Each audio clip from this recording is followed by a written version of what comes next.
I love watching movies where the bad guy loses. I really do. It's hilarious. The greedy corporate executive always makes some stupid, arrogant mistake, the humble underdog family finds a magical legal loophole, and everyone claps while the rich guy gets carried away in handcuffs. It is a wonderful fantasy. It keeps the working class completely sedated. It makes people who buy cheap coffee, work 50 hours a week, and drive 10-year-old cars feel like there is some hidden cosmic justice in the universe. My name is Julian. I am 42 years old. I am a senior partner at a private equity firm, and my personal net worth just crossed $250 million. I am the bad guy, and I'm here to tell you that in the real world, the bad guy doesn't make mistakes. The bad guy wins.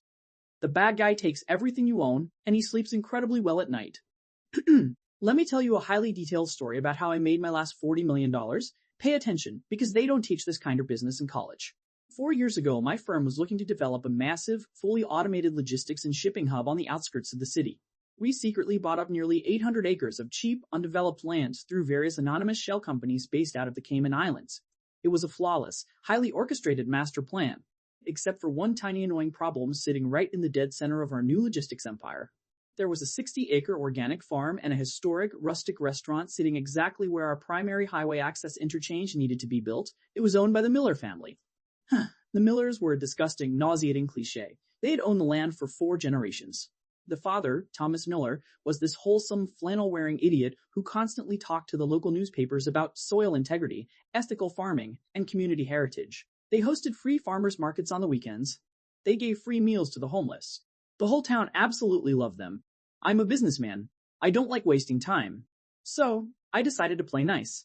I drove out to their muddy, smelly little farm in my custom Porsche, sat at their sticky wooden diner table, and offered Thomas Miller $6 million in cash for the property. $6 million. That was double what the dirt was actually worth in the commercial market. He could have taken his wife and his 2 kids, moved to Florida, bought a mansion, and lived in luxury for the rest of his pathetic life. Do you know what this absolute fool said to me? He looked me in the eye, wiped his dirty hands on his apron, and said, "Mr. Julian, some things are worth more than money. This land is our history. My great-grandfather built this barn. It is not for sale." I just smiled. I nodded, shook his rough, calloused hand, and drove back to my penthouse office in the city. Thomas actually thought he had won. He thought he had stood up to the big, bad corporate wolf and protected his family's legacy. He didn't realize that by refusing the $6 million, he hadn't protected anything. He had just signed his own financial death warrant. You see, people like Thomas Miller play by the rules of morality. People like me play by the rules of law. And the law is entirely written for people with unlimited capital. I didn't try to buy his farm again. Instead, I went to work on his surroundings. Because my firm already secretly owned all the commercial land bordering his farm, I had my team of lawyers petition the city council to rezone the entire district from agricultural to heavy industrial. I donated $300,000 to the mayor's upcoming re-election campaign through a dark money political action committee. Unsurprisingly, the mayor suddenly realized that our logistics hub would create essential jobs, and the zoning change was expedited. The moment the district was rezoned, the real fun began. Phase 1 of my strategy was supply chain strangulation. The Millers relied on a highly specific local organic fertilizer supplier to keep their crops alive without using harsh chemicals.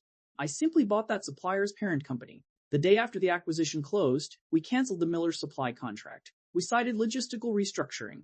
Suddenly, Thomas had to import his fertilizer from 3 states away, tripling his overhead costs overnight. Phase 2 was restricting his customer access. The Millers relied on a small, private access road that connected their farm directly to the main highway. My company legally bought the rights to that road. And because it was now zoned as a private industrial sector, I instituted a commercial transit toll. Any delivery truck bringing supplies to the Miller's restaurant, or any loyal customer trying to drive in for their little weekend market, had to pay a $40 entry fee at a newly installed security gate. Within exactly 1 month, the restaurant traffic dropped by 80%. No one is paying a $40 toll just to eat a $12 organic salad. But I didn't stop there. Thomas Miller used a specific local water reservoir to irrigate his crops during the summer droughts. It was a shared municipal line, so I built a massive, temporary concrete manufacturing plant right next door to him. It was a completely legal, fully permitted operation, but concrete plants require millions of gallons of water to mix the cement and wash the machinery. We legally siphoned so much water from the municipal line that the water pressure of the Miller farm completely collapsed. His precious organic crops started turning brown and dying in the summer heat. Thomas panicked. He tried to sue me. He hired some pathetic, strip mall attorney who filed an emergency injunction claiming I was intentionally sabotaging his business and violating environmental protections. My legal team 12 ruthless senior partners from a top-tier corporate firm who bill $1,000 an hour buried his little lawyer alive. We hit them with 60,000 pages of environmental compliance documents, hydrological surveys, and counter-motions. We argued that our water usage was fully permitted by the new industrial zoning laws that the city had just passed. The federal judge, who happens to play golf at my private country club on Sunday mornings, dismissed Thomas's lawsuit entirely for lack of substantial evidence. Even better, the judge ordered Thomas to pay our legal fees for wasting the court's time. By the end of year 2, the Millers were completely bleeding out. Their restaurant was a ghost town. Their crops were dead. The community couldn't afford to pay the toll road to support them anymore. Thomas was desperate. He had to take out a massive $2.5 million commercial loan just to keep his farm from going bankrupt, using the 60 acres of land itself as collateral. He thought the bank was going to save him. What Thomas didn't know is that the regional bank he used was heavily leveraged in one of my firm's real estate portfolios. I made a single 5-minute phone call to the bank's president. I told him that if he didn't package and sell the Miller's debt portfolio to a secondary shell company that I controlled, I would pull $200 million of liquidity out of his bank the next morning. The bank panicked. They sold me Thomas Miller's debt. I was now his private, anonymous lender. I waited. I watched his financial statements carefully. And the very next month, when Thomas missed his loan payment by exactly 3 days because his restaurant was completely failing, I didn't give him a grace period. I didn't call him to work out a compassionate payment plan. I immediately triggered the predatory default clause hidden deep in his contract, and I filed for total, uncompromising foreclosure. I will never forget the day of the foreclosure auction. It was pouring rain. I actually cleared my schedule and went in person just to watch the finale. Thomas Miller was standing on the wet marble steps of the county courthouse. He looked 10 years older. His clothes were hanging off him. His wife was crying into a tissue, holding onto his arm. When he saw me walking up the steps, holding my expensive umbrella, surrounded by my lawyers, he finally understood.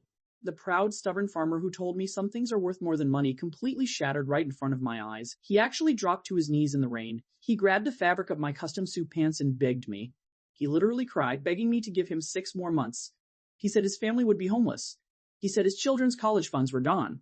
He looked up at me with red, swollen eyes and asked me how I could possibly sleep at night knowing I was destroying innocent lives for a profit. I looked down at him, gently pulled my leg away so he wouldn't get mud on my trousers, and I told him the absolute, unfiltered truth. I said, Thomas, I offered you $6 million 2 years ago. You chose pride over your family's future. This isn't my fault. This is the exact price of your own stupidity. I bought the farm at the foreclosure auction that afternoon for $1.2 million, a tiny fraction of its actual worth. We brought the bulldozers in the very next morning. I actually sat in my car, drinking a $12 espresso, and watched the heavy machinery smash through the roof of his great-grandfather's historic barn. We paved over his precious 100-year-old organic soil the 3 solid feet of industrial concrete. Today, that exact piece of land is the central loading bay for our fully automated logistics network. That specific hub alone generates about $40 million in profit for my firm every single year. And what happened to the Millers? I heard through a contact that Thomas is currently working as a night shift security guard at a retail mall, patrolling an empty parking lot. His wife works as a cashier at a grocery store. Their kids couldn't afford a university education. They lost their legacy, their pride, and their future. And me? I just bought my 3rd vacation home in the south of France. My heart rate is perfect. I have never once felt a single drop of guilt. Because in this world, there is no magical karma waiting in the clouds to punish the greedy. There are no heroes coming to save the innocent. There are only predators, and there is prey. Thomas Miller was prey. I was the predator. I ate him, and it tasted absolutely fantastic. So go ahead, drop an angry comment. Smash your keyboard. Tell me what a horrible, soulless monster I am.